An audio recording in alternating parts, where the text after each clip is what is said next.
Chapter 31. Evie.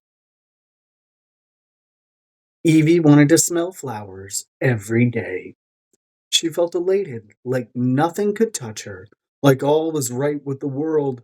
Stepping off the bridge, she couldn't stop smiling, awestruck by the splendor of the Heart Village. The stories she'd heard were nothing compared to seeing it with her own eyes. Little shops lined the cobblestone streets, bustling with children and content-looking adults. An upbeat song played by a group of performers gave her a merry tune to step to as she entered the fray. The entire village was surrounded by channels of glistening blue water, some taking the place of streets with small boats to travel between points. It was like nothing she'd ever seen. She'd worn flat shoes, the arches of her feet needing the rest from the lift of her heels. It made her quicker, which was excellent news for her and exhausting news for the boss. He appeared at her side in a flash, gently gripping her arm. Sage, do not wander off in the state you're in. We're standing right here with her, Claire argued. Kingsley hopped from her shoulder onto a floating lily pad in the canal, stretching out his small limbs. Alexander, do not wander, Claire scolded. Alexander? Did she mishear? Who is Alexander? Claire and Tatiana looked at each other, both biting their lips. Surely she was missing something, but the boss was whistling and turning in the other direction. We'll split up. You two see what you can find out about the barrier and an enchantress consult. Sage and I will inquire as to Nora Sage's whereabouts. Tatiana grinned. Or Claire could go with you and I can stay with Evie.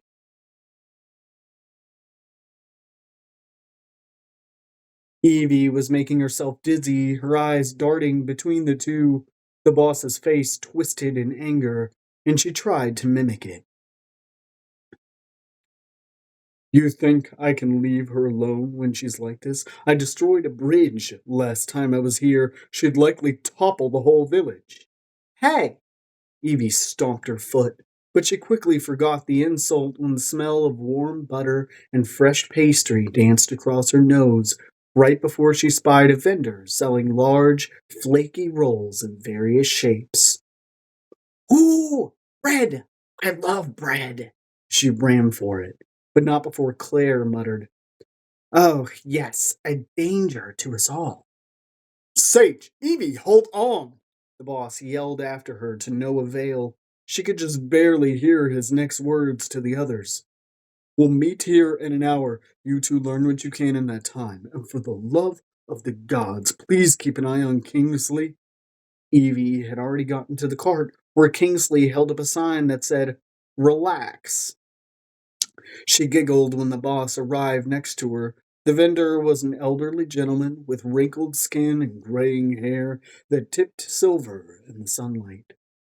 He grinned when she asked her boss sweetly, Sir, will you buy me bread? His gaze had weight to it, different, somehow, than before he'd been captured. It was intense, breathtaking. It sent chills up her spine and goosebumps along her arms. And her whole body felt like it was on fire when he said in a soft, low voice, If you wish. Before Evie could blink again, a warm roll of sweet bread was placed in her hands, this one in the shape of a cloud. There was mirth in the villain's gaze now. I thought it fitting, in honor of our cave friend. She laughed loudly, uninhibited. This, in and of itself, was not uncommon for her. She was often amused, trying to find delight in life where she could. It was her drive, what kept her up when she felt the urge to remain low. But that delight was frequently found while wearing her mask of humor and lightness. In this moment, it was lovely to be happy without effort. She kept laughing until a snort came out of her nose, a loud one. She hiccuped. I'm a mess. But the gentle humor had slipped from the villain's expression now. You're going to have to sleep this off at some point, he said, guiding her onward after paying the vendor for the sweetbread. a legal purchase by the villain, just for her. She almost swooned. We'll get you a tonic for the splitting headache you'll undoubtedly wake up with.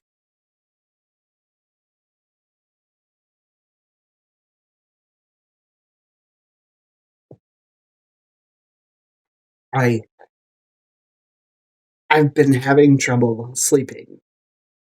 She sighed, holding out her arms and spinning, letting her skirt float in a circle. She enjoyed the freedom of wearing trousers, but she didn't think she would ever shake the giddy feeling of twirling in a pretty dress. She could have both now, the freedom of choice. We'll get you a tonic for that too, her boss assured her in a hard voice. Tatiana said the antidote for the sleeping death fruit doesn't have any long lasting side effects, but I'm beginning to question it. She stopped to remove her shoe and shake out a pebble.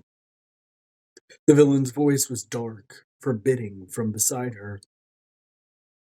I beg your pardon?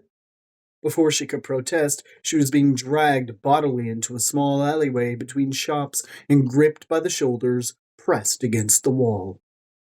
Oh, that wasn't. That had been a secret. This was hardly the way to prove to himself that she herself could be more villainous, that she was an asset, needed. But her rescue plan had worked out anyway, and she knew he believed in her abilities. His anger was likely due to the reminder of being trapped with Benedict in the first place, or possibly the reminder of having seen her dead. Are you saying that you faked your death by eating a sleeping death fruit? The villain was so furious the vein in his forehead was throbbing. She wanted to poke it. Can we talk about this later when there aren't three of you ganging up on me? His figure was spinning in several different directions, and they all looked pissed. He barreled on. Do you know how dangerous that is? How perfectly timed the antidote needs to be? There's only one cure of all the foolish. Two, Evie interrupted, before taking a large bite of bread. The flaky crust melted under her tongue. What? She chewed for a moment before speaking, which seemed to incense him, so she began to chew slower, just for the fun of it. There are two cures to the sleeping death fruit. Everyone knows that. He shook his head. The other is a myth, a lie we push for children's stories. It's positively evil, even for me. She blew air out of her lips, feeling strangely let down all of a sudden. By the gods, alert the town crier. I found a man who doesn't believe in love.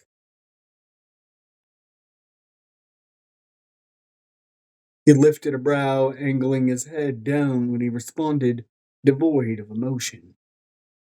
I do believe in love. She stood on her tiptoes to get closer to his face, her heart pounding. You do? Then why? I just do not believe in it. For myself. I am the villain. Any woman willing to love me would be out of her gourd. He flinched at the words like they thought of someone that unhinged was terrible to even imagine. She had to stop herself from raising her hand and saying, guilty. Lowering back down, she grumbled, yes, an absolute nincompoop of a person. She broke off a piece of bread and chewed it slowly, wanting to change the subject. Becky had a connection to obtain the fruit, and I waited to eat it until after Gideon had smuggled me into the castle. He slipped me the antidote before I was brought into the ballroom. I wasn't in any danger. But now your sleep is disrupted. She shrugged. I haven't slept well since they took you. This isn't new. That seemed to knock him silent. He opened his mouth to speak again, but Evie took the opportunity to rip off another piece of bread and shove it in his mouth. I ate the fruit. I survived. Plan worked. And now we're on the road to your ultimate revenge, stopping the king's prophecy and stealing Renanon right out from under him. All is right with the world. Your evilness. He chewed, even he unable to resist the deliciousness of the flaky creation, eyes shutting as he savored it, as she looked upon his face, memorizing every angle, every dip, curve, and hollow a thought plagued her. Gideon! He was supposed to signal to you that I wasn't dead, that help was on the way. He was able to do that, wasn't he? Her boss's eyes flew open, and he swallowed hard, then waited a moment. Yes, he did. Fear not. I knew it wasn't real. Evie exhaled. She hadn't known how the villain would react to her possible demise, but she wasn't so obtuse as to assume he wouldn't care. He would, probably in a quiet, closed-off way. She blinked. Her head felt lighter, the effects of the flower beginning to wane a bit. So, where do we begin? Was there a specific spot in the village the map had marked? The villain held out a hand for more bread. She smirked in satisfaction, ripping him off another piece. He spoke after he finished chewing. No, that would be far too easy. I'm thinking we start one of the shops, ask a few questions, mention your mother's name offhandedly so we don't appear suspicious.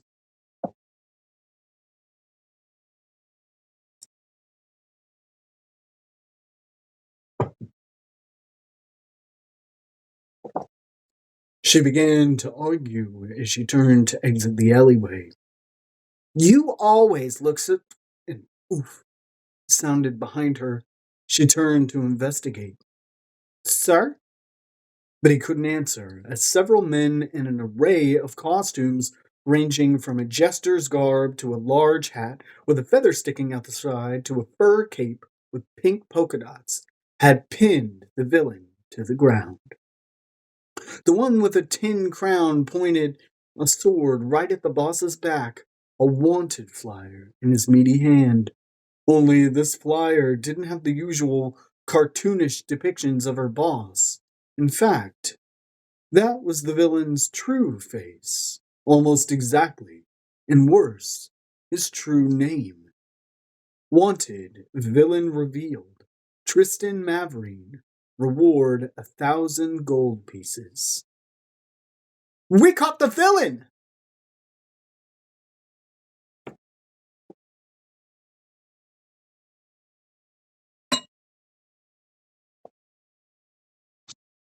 And this is where shit gets weird. Chapter 32. Evie. I've never been tied up before, Evie said. But I am almost certain you could be doing that more gently. I'm going to get rope burn. Theodore, gag her like we did the villain. I can't listen to her squawking any longer. Anger pulsed as Evie was jostled against her boss, who, for some god-forsaken reason, had done absolutely nothing to get free of his own bindings. Why wasn't he using his magic? To his credit, he was not shy about using brute force. As soon as the largest of the men, Theodore, she believed, yanked her back and shoved a rolled-up cloth in her mouth, the villain went berserk. His feet, which were not bound, came up and kicked the goon hard in the nose with a loud crack. 3 other men were on him in seconds, pinning him as he yelled against his gag, a furious, muffled sound. Evie choked on the cloth as Theodore shoved it even farther in and then covered it with another cloth tied around the bottom of her face. She couldn't talk her way out of this.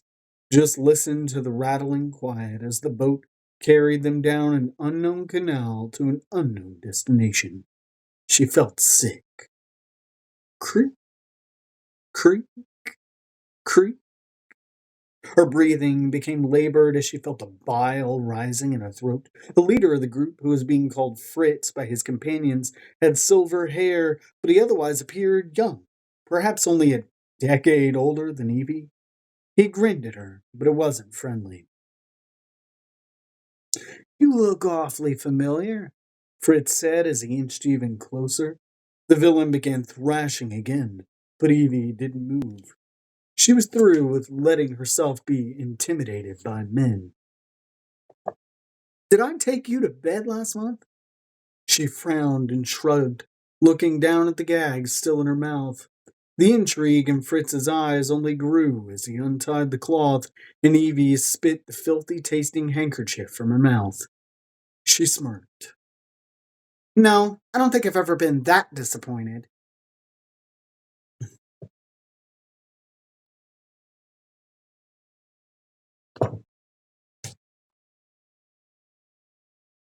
Fritz paused, raising his hand like he would strike her, but the blow never came.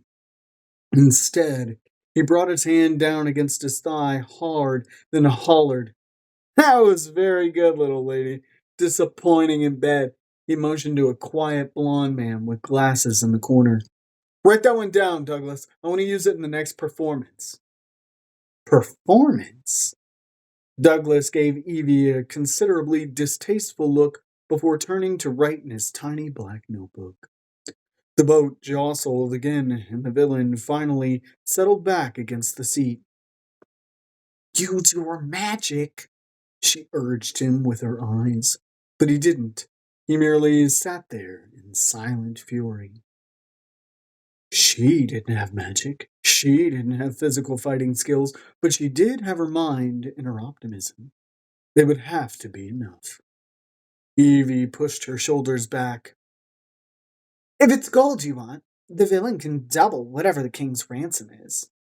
Fritz laughed again and pointed at her like they were buddies sharing an ale over a rowdy game of cards. Ah, but can he pay his ransom and yours, Evie Sage? Her mouth parted and her pulse climbed as the man pulled another wanted flyer from his pocket. This one was a perfect rendering of her. The wicked woman, Evie Sage, wanted for treason, colluding with the villain, armed, dangerous. Reward 300 gold pieces. The sketch was a semi faithful rendering of her face, but the eyes were angled in a dangerous tilt, her curls flying wildly about her head like a large gust of wind was drawing them back. Sir, she said, feeling sobered but still lightheaded from the flower. I have a wanted flyer.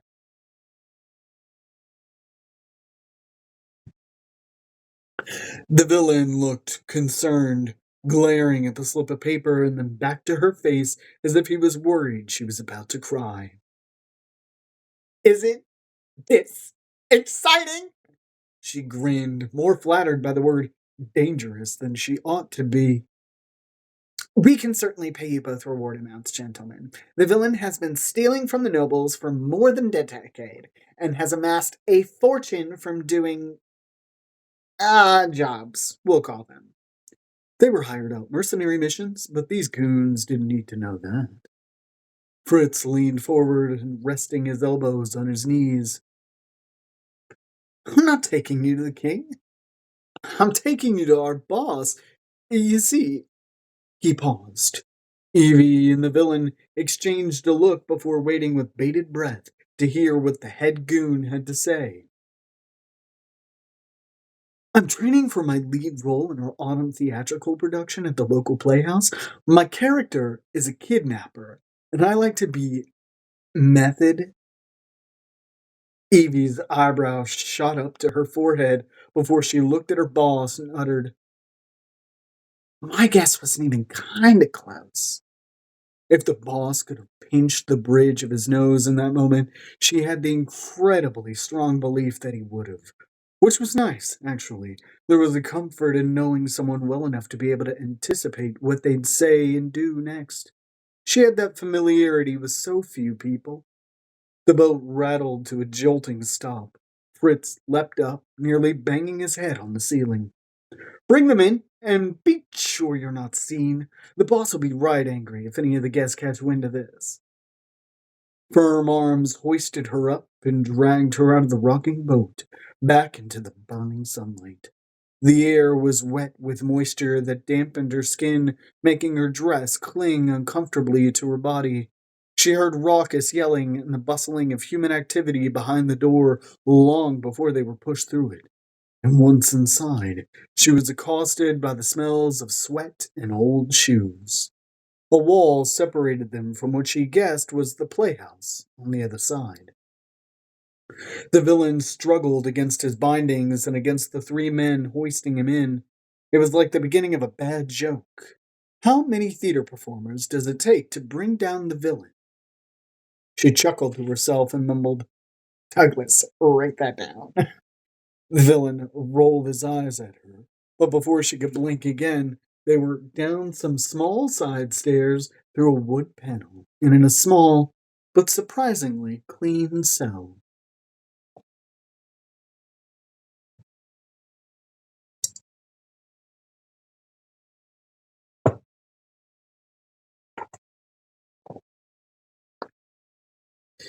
He used to keep the rowdy patrons down here in the water cellar to dry them out after too much drink, Fritz explained. The water cellar lived up to the name. Long rectangular windows were spaced evenly along the upper walls, with nothing beyond but the sloshing water of the river canals. They were below ground, below the river line.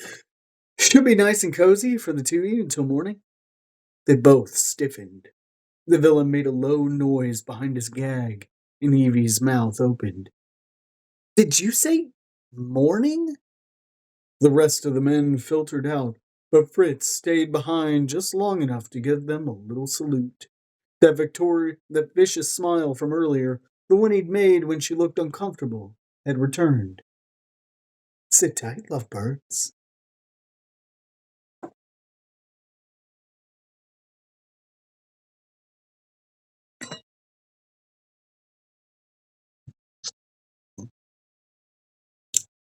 Chapter 33.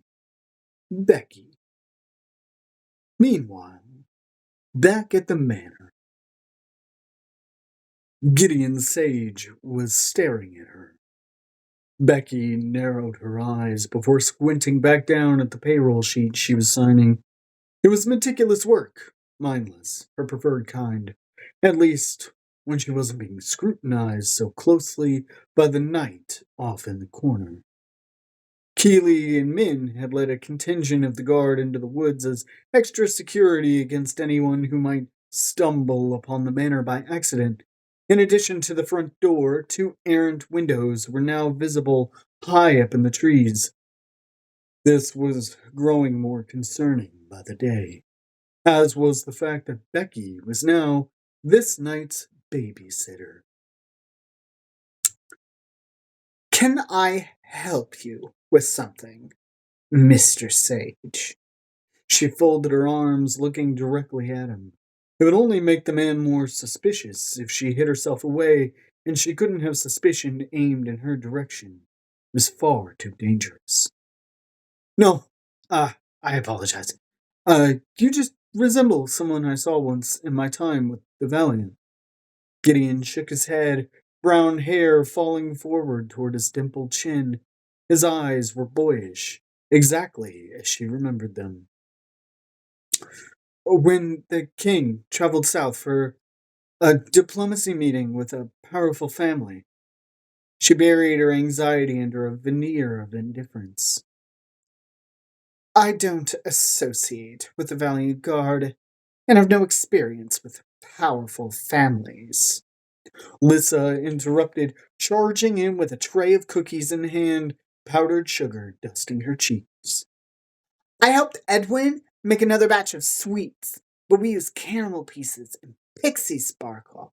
He says, I'm a natural baker.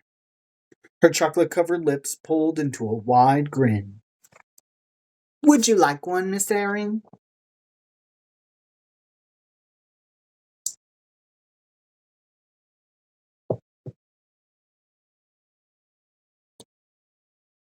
Becky shrugged at the little girl, though her mouth watered at the smell of baked sugar and butter. Would you like a cavity? Stop eating desserts at all hours of the day. Lissa Sage did not take her prickly attitude to heart.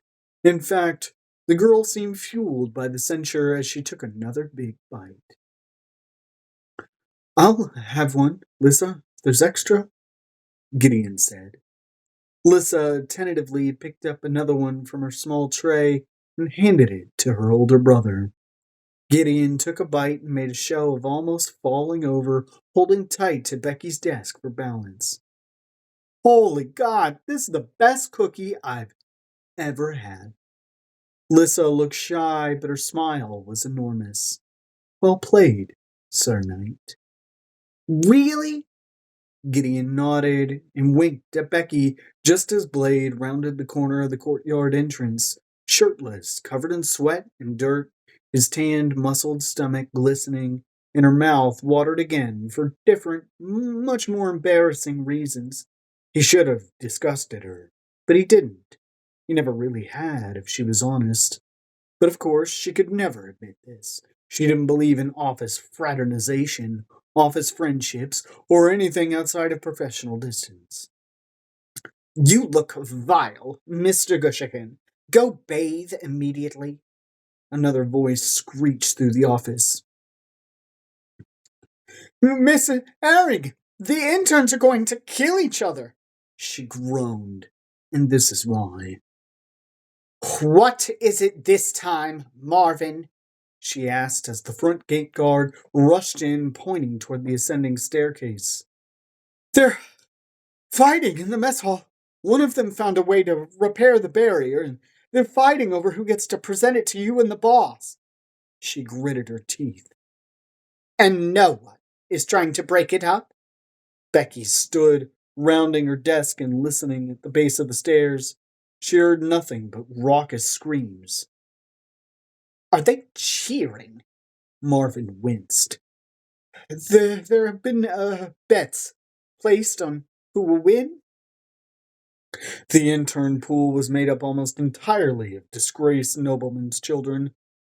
All spoiled, all insufferable.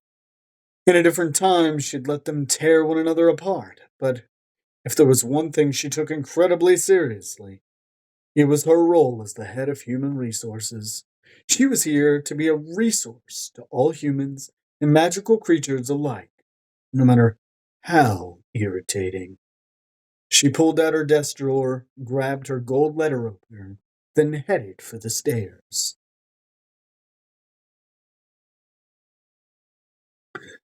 Miss Herring, shall I send for the malevolent guard? No need, Marvin, she said, walking past a skeptical Blade. I'll handle it myself. A warm hand closed over her arm. She turned and saw Blade's whisky eyes, his brown hair pulled back in a half bun. Stop, lovely Rebecca. I'll go. What are you going to do? Alphabetize them? She smirked, pulling her arm from his grip and starting up the stairs.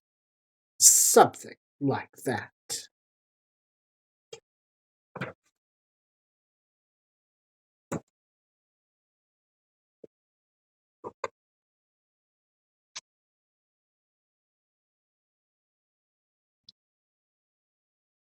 Ooh, the screen went dark for a second.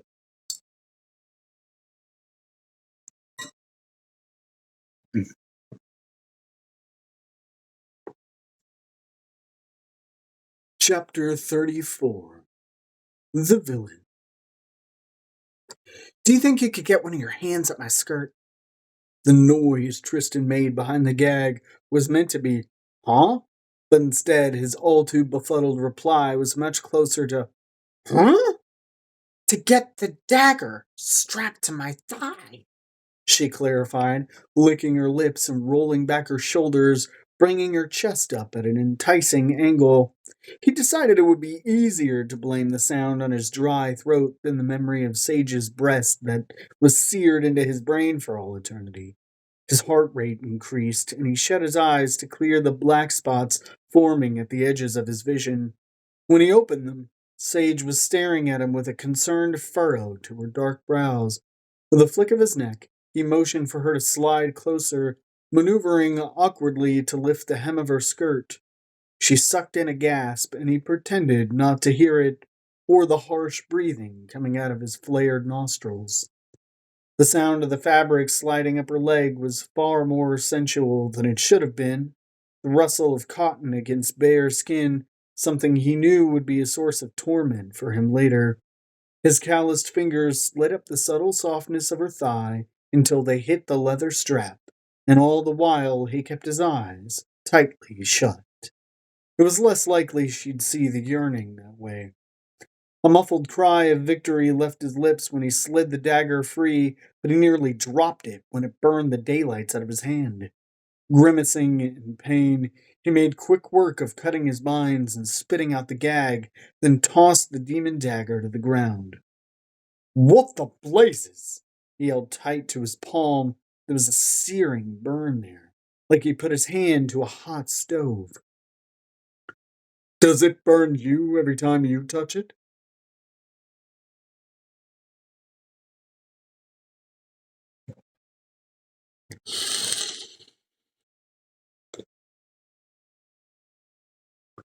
She looked at him quizzically, eyeing the burn with a frown. "No, it feels good when I hold it, like it's warming me." Bracing himself, he gripped the handle and sliced the ribines, dropping the dagger as soon as she was free. Whatever magic it was imbued with must repel mine. That, or even weaponry, was beginning to turn on him. Sage rubbed at the rope burn on her wrist, then held her palms out flat.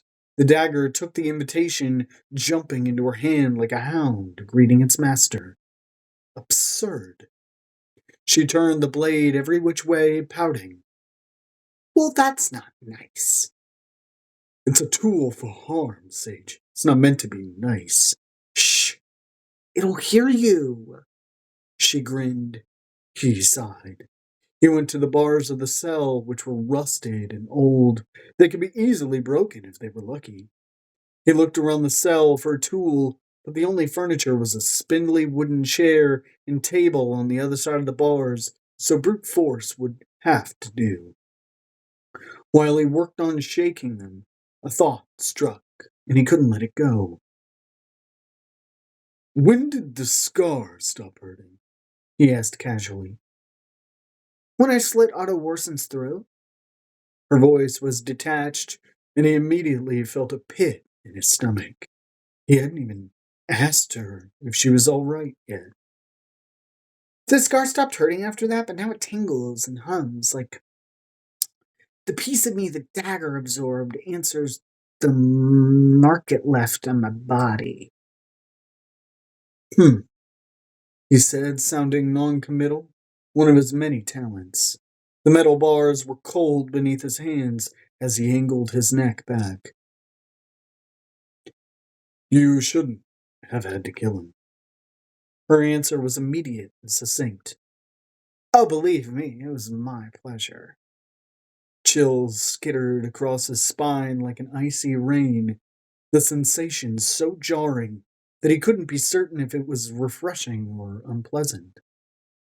The smell of vanilla and roses drowned out the thoughts in his mind as she came to stand next to him, her hair tickling his arm. "Don't worry," she said quietly, a smile on her face he'd begun to recognize as false, as much a mask as the hard lines of his mouth. "I survived. Now move, let me try." She angled her arm up and brought the dagger down. The two metals reverberated off each other, but no breaks occurred. Just an unpleasant clanging, and the bars heating the way the dagger had. Tristan released them with a yelp, shaking at his hands. Sage winced, dropping the dagger to grab his hand, but when she stepped forward, her heel caught on the discarded rope that had once bound his wrist. Her foot slipped, dropped, hitting the weakest part of his ankle and bending it as they both grappled for balance and failed.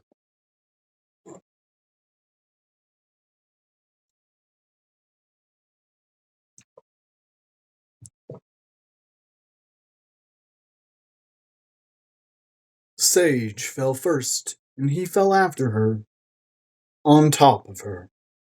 Her body was warm and curved beneath his hard muscle flush with her softness. He pushed himself up onto his elbows, gasping. Did I crush you? Her lips were drooped, her eyes on his mouth. He should move. She was likely still under the effects of the flower, and Tristan's brand of villainy in no way extended to women who were too inebriated to know what they were doing. He'd sooner sever his hands from his wrist. But he was too late. The door to the basement cellar flew open and slammed against the wall, causing his body to curl protectively over her.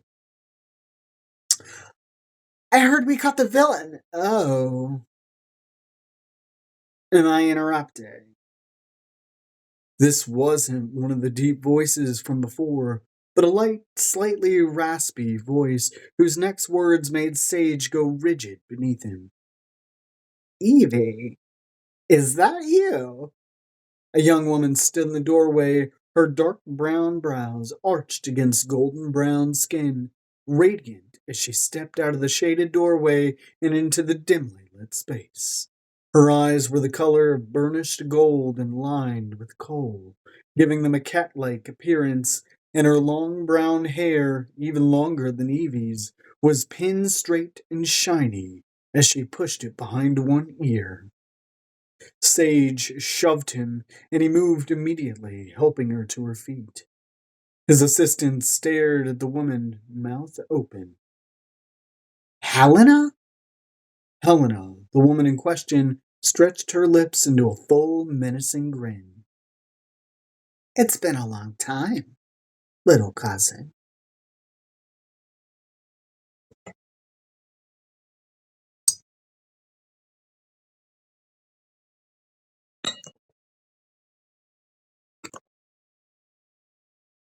Chapter 35.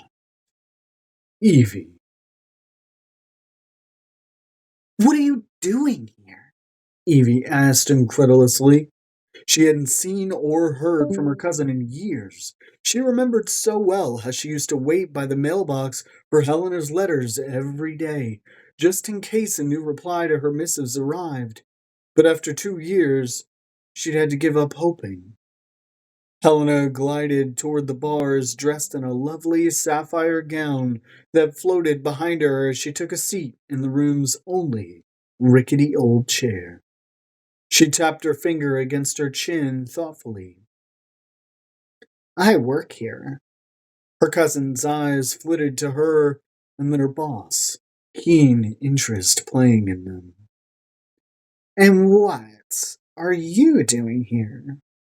The finger stopped tapping her chin and now pointed around the cell.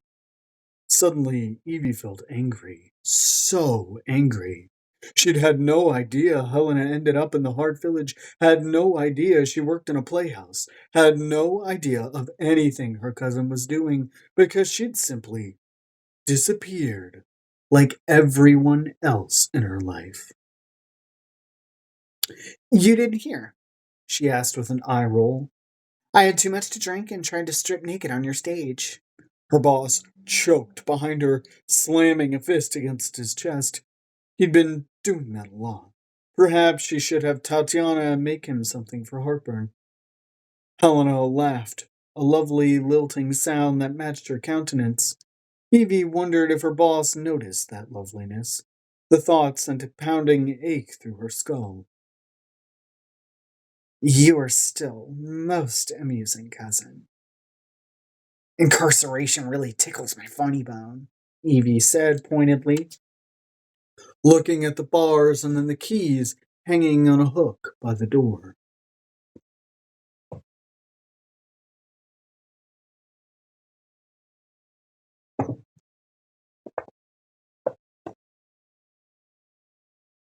Helena followed her gaze, nodding, unhooking them from the wall.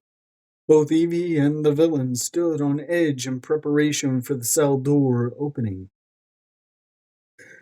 Before I do you any favors, though, perhaps you can tell me what you're doing in the Heart Village, she smirked.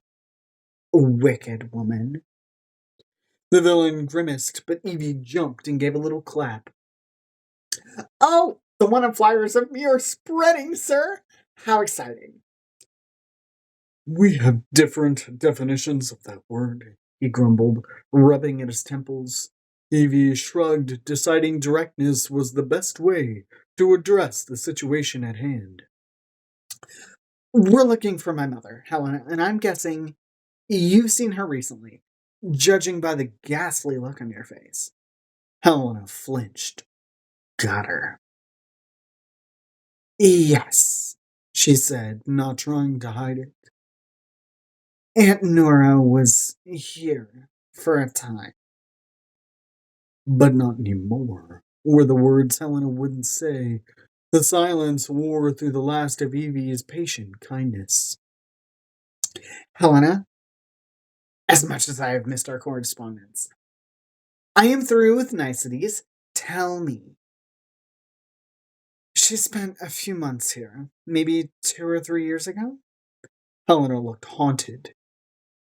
I had just moved to the village when she arrived after my father remarried. Evie hadn't even known that Uncle Vale had remarried.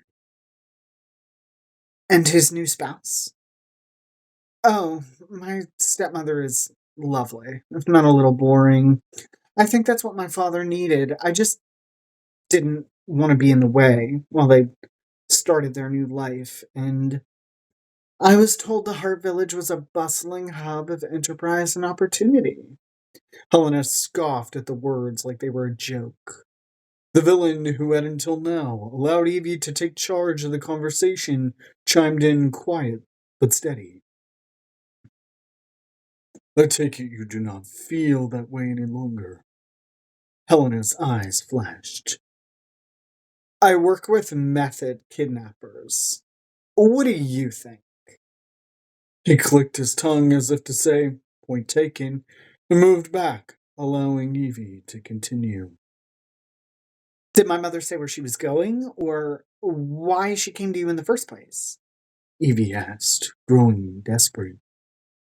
Helena shook her head, almost looking sympathetic beneath the guise of her apathy. I think she thought it safer to come to me than my father. He loves his sister, but, as well as I, he would have sent her right back to Uncle Griffin. Her warm gaze went far away, and her brows knitted together, as if she was trying to remember. She wanted to know more about the stars, I think, of what my father taught me. It was the only time she'd speak. Mostly she was truly a ghost, Evie. It wasn't pleasant, and when she did talk, it was nonsensical muttering about wanting to be gone, to be no one. She wanted to be swallowed by midnight. I thought she'd gone mad.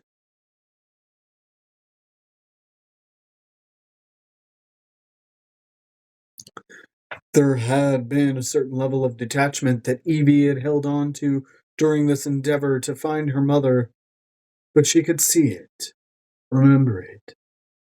The lost look in Nora's eyes. It had been ingrained into Evie since she was too little to understand what it meant. She had watched her mother fade from the vibrant, beautiful woman who ruled her childhood to a husk of a person, and then to nothing. Evie had been given many things by her mother. The length of her fingers, the curl in her hair, the bow of her lips, but she could never have anticipated being handed down her mother's ability to bury anguish beneath the surface. And like her mother, Evie feared one day she, too, would break. A tragic inheritance, seeing your mother's flaws crop up within yourself and having the awareness to know it, but no idea how to stop it. I imagine the guilt drove her to it about killing Gideon, Helena said, snapping Evie from her spiral. Her eyes burned. He isn't dead. This surprised her cousin, but didn't seem to shock her. Oh, how wonderful. He owes me money. Take heart, the villain said to Helena, but his eyes were on Evie. She could feel them. Helena laughed and swung the keychain about her finger. I wonder whether the rumors of the villain's brutal, destructive magic were exaggerated, if simple rusty bars can help keep you contained. The villain didn't reply, just glared, stepping subtly closer to Evie. Let us out, and I'd be happy to demonstrate for you. Helena quirked a grin before tossing the keys to the other side of the room, where they landed soundly on the small table near the door. Unfortunately, I can't do that. Evie gripped the bars, furious. Helena, we're family. You're not actually going to allow your boss to sell us out to the king, are you? Helena tusked, a train of her dress floating behind her as she glided to the door. Oh, Goose. You think any of those buffoons upstairs could run anything? Other than their hopeless careers into the ground. Helena finished with a flourish and put a nail in Evie's and the villain's proverbial coffins.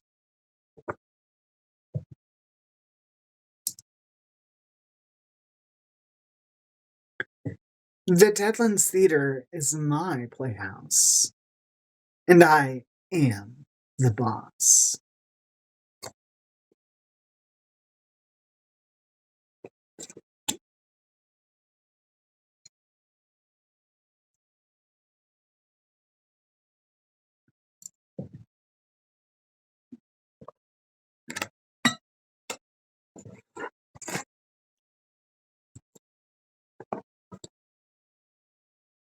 Chapter 36.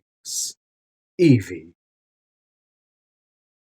Your family members make mine look like a picnic, the villain gritted out after Helena had slammed the door behind her. Evie stared at him with a blank expression and then asked curiously, How is Malcolm? We haven't heard from him in a while. He sent a letter to the manor while I was captured that said he hoped I didn't get executed. Both of her brows shot upward. Oh, well, that's promising. She gentled her voice. And Arthur? Have you heard from him since he returned home? He sent me a letter as well. It appears both our families have made a habit of poorly timed correspondence. Evie usually tried her best not to pry, but he looked a little like he wanted her to. Wishful thinking. What did it say? Tristan. She lightly touched his arm. The villain actually appeared to soften a bit at the sound of his name. I don't know. I crumpled it up and threw it in a drawer. I likely will never open it. It would be easy to chide him for it, but he didn't need her to tell him how to manage complex feelings. She barely knew how to manage her own. If you ever want to open it, I'll sit with you. You don't have to read it out loud or anything like that. But if you wanted someone there, I'd be there for you. He moved away, rotating his arm like her light touch had strained a muscle. I will, keep that in mind. She looked at the keys out of reach on the small table and then back to the villain. All right. She nodded, swiftly changing the subject and flicked a hand towards him. Remove your shirt.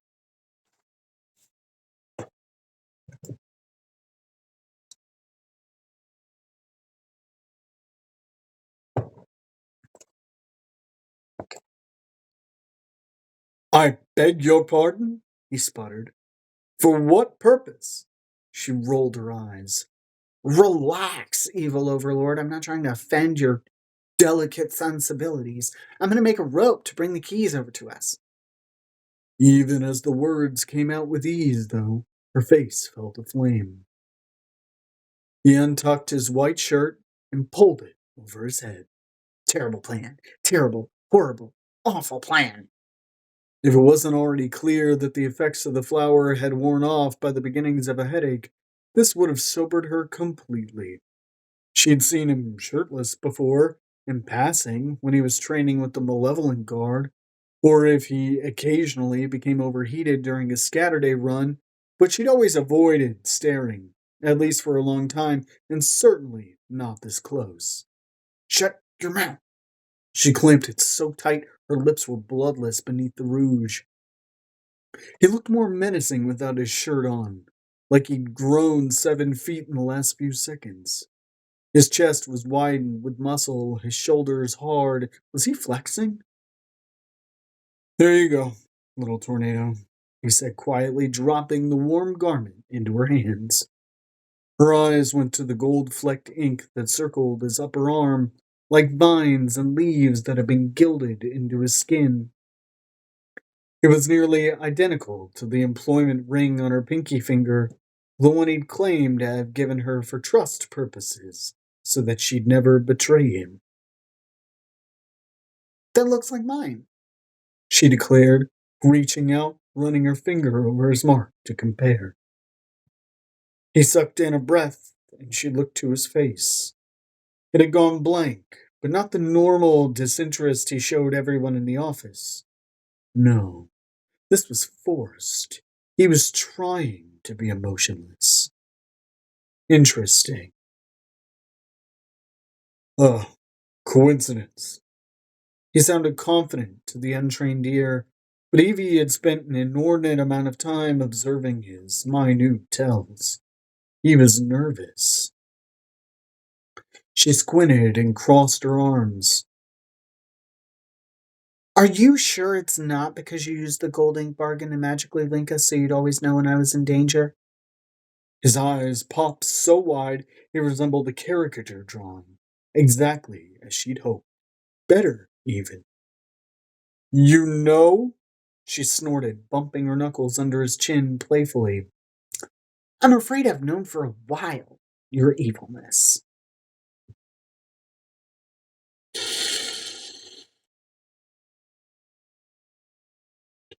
One hand fell to his hip, the other dragging through his hair till it almost stood up on its own. You. How? She shrugged. I guessed, Claire confirmed. Words were normally a struggle for him, but now they seemed completely out of reach. She put him out of his misery. I thought you'd tell me eventually, so I didn't say anything, but I got impatient. Sorry. The apology, ironically enough, was the thing that sent him over the edge. In a flash, she was in his grip. You're sorry, not angry? You don't hate me for keeping him from you? Carefully, she removed each of his hands, giving him a dubious grin. Do I hate you for protecting me instead of putting ink on my body that will kill me? Oh, yes. To the gallows with you, you deviant monster. Her sarcasm didn't seem like it was well taken. Her boss was still too flabbergasted, too confused. So she added with a touch more humility, Sir, I'd hardly begrudge you secrets. I have my own, too. His head angled towards her, that astonishment turning into something sharper. Like what? Ignoring him, she frowned at the shirt in her hands. This isn't long enough. She dropped it and, without warning, lifted her dress over her head. Sage! The boss roared, his hands waving like he was trying to put out an unruly fire.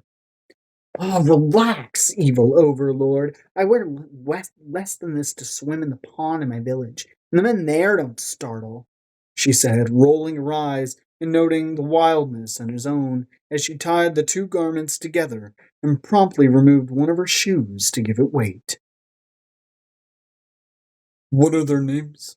His voice was distant as she focused on her task of wrapping the tail end of the cloth around the shoe. Who?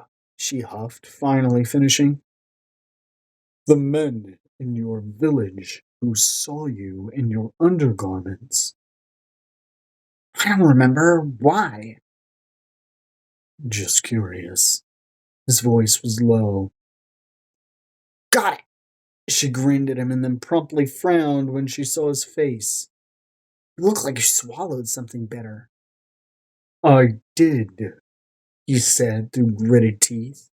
She hardly noted his response, merely gripped the shoe, holding tight to the end of their knotted clothing, and aimed it in the direction of the keys, but instead knocked over a chipped vase about 4 feet in the other direction.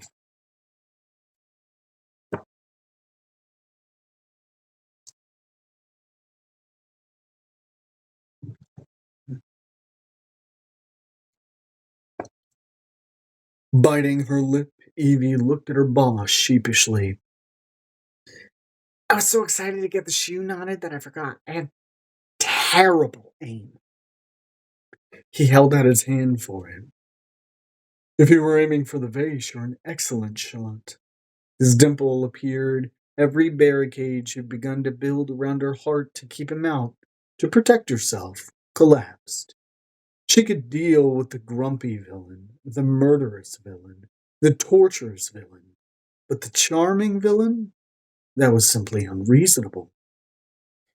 He began his own attempt at aiming, standing with the same posture he had on Scatterday with the interns. Focused attention, like he was blocking out everything but himself and the keys. He tossed the shoe, and Evie sucked in a breath, watching it as it sailed through the air and overshot the keys by a yard, knocking hard into one of the windows. It cracked, and water slowly began leaking in. Evie tilted her head and said nothing, just let her smug expression speak for her. The villain dragged the shoe back, glaring like it had personally offended him. It's lighter than I thought. So you took that out on the window, she replied. He set up to aim the shoe at the keys once more, where water was now troublingly puddling around the table. I'll get it this time, now that I have the mechanics squared away. Sir, the water, she said nervously. It's a little leak, Sage. Leave the theatrics to Fritz and his troupe. He tossed the shoe again, once more slamming into the window, and the crack got bigger. Damn it! She glared at him. You hit it on purpose that time. I have too much force in my throw, he muttered grimly. Yes, your strength is such an encumbrance. How do you bear it? She replied sardonically, but the effect of her words was lessened by her heart rate rising at the water now pooling at her feet, soaking up to her ankles and chilling her toes. She took a deep inhale, trying to assure herself that someone would hear all the noise, that the water was leaking in slowly enough that there would be plenty of time, until a terrible, sharp sound filled the room. The glass of the window was fracturing as cracks covered the entire clear surface. And then it burst. Water rushed in without reservation, streaming in waves, and they were trapped with no way out.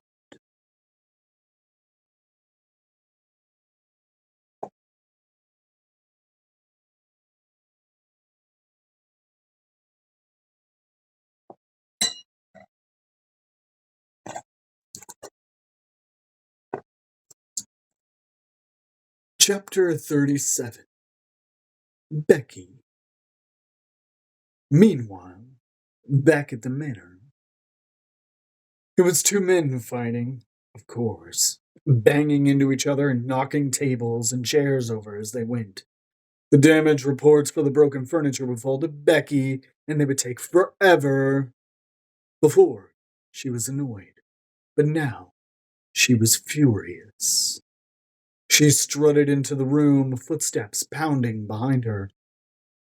Rebecca, you could get hurt, Blade's voice echoed up the staircase, but she was too angry to care. Little rats. Cease at once.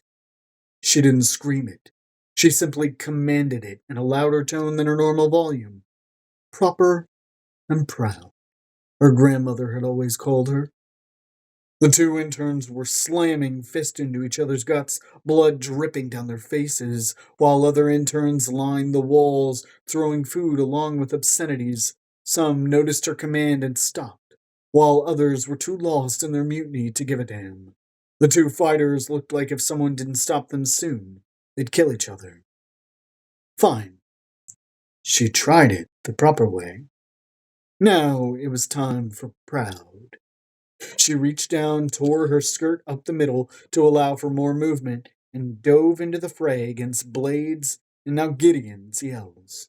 She gripped the first intern by the hair and used his surprise to her advantage as she slammed her elbow into his face before sweeping her foot out to knock him to the floor, where he fell with a thud.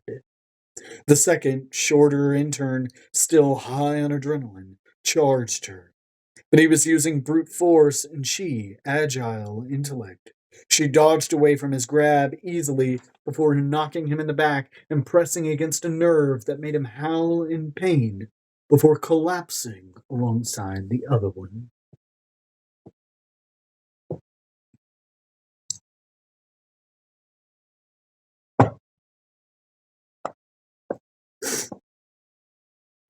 She took a step back and straightened her glasses.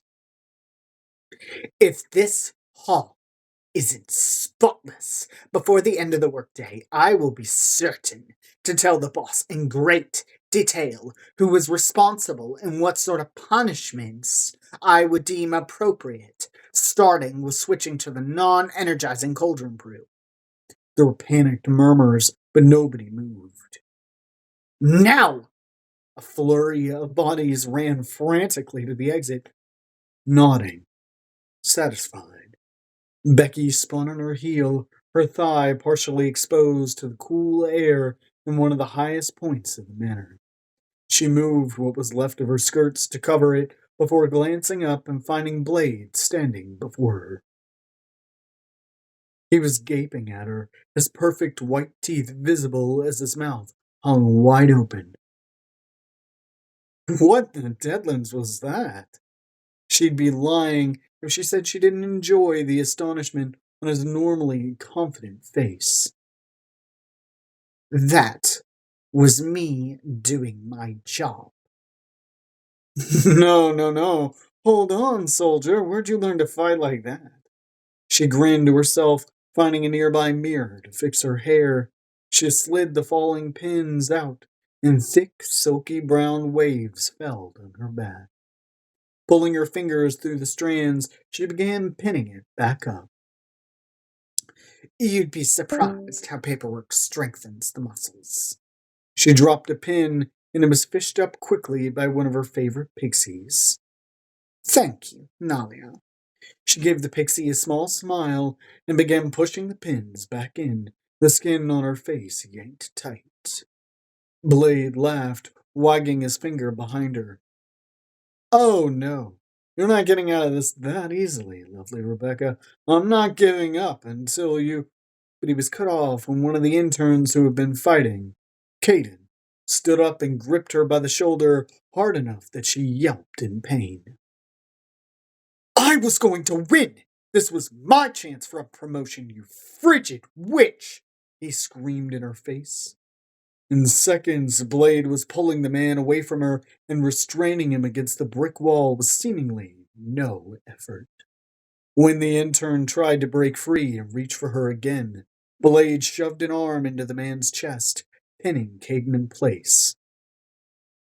Apologize, Blade thundered. Now!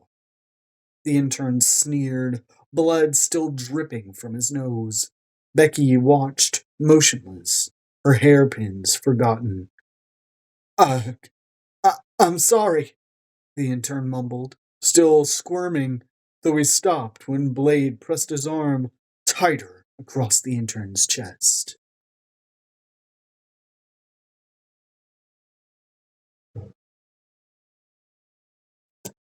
Louder! The dragon trainer smiled, but it was a far cry from the jovial man who charmed everyone and flirted in the office day after day. This was what lay beneath the surface. This was just for her. So she can hear you.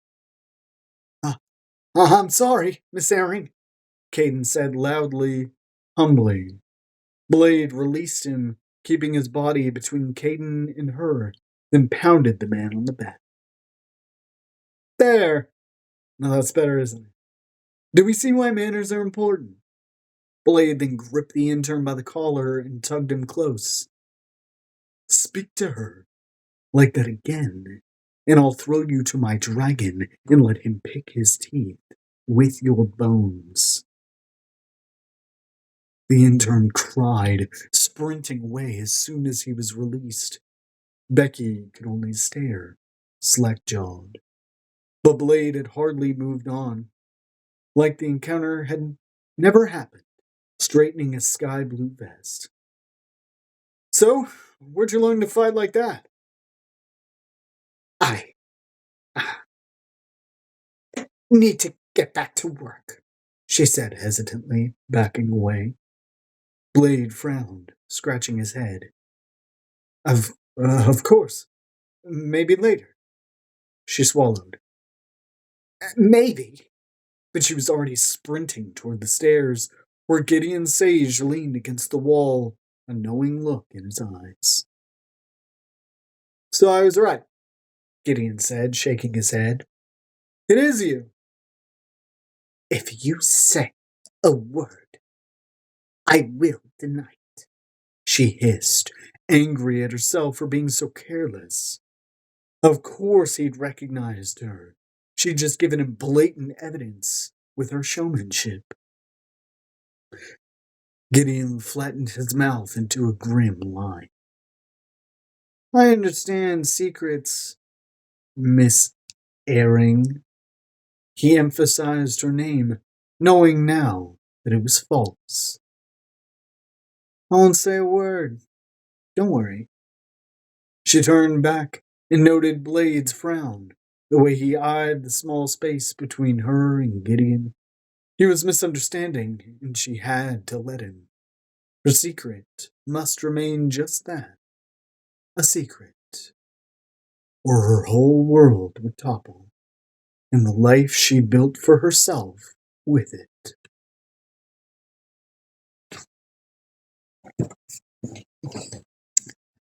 That was the chapter I was really hoping we'd make it to, and we made it. 10 minutes to spare. Gang, gang. I didn't stop the recording. Whoop. Chaos. Chaos. You got it.